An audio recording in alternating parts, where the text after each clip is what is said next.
Okay. Wallaahi heeskan aan ku bilaabi doono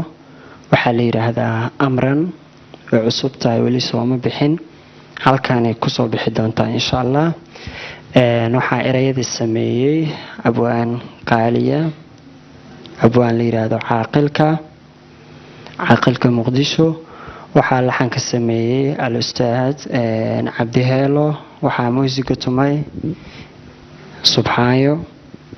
codkuna waa aniga aad iyo aad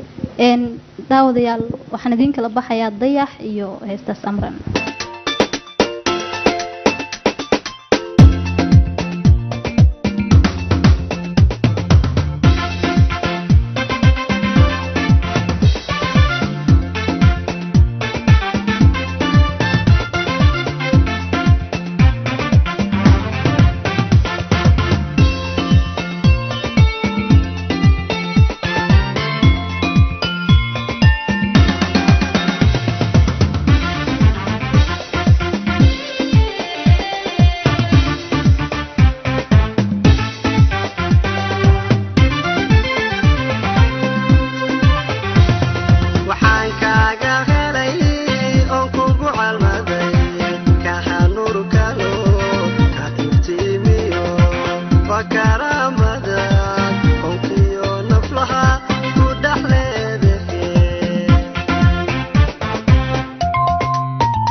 عنك بوجرات وقل صوت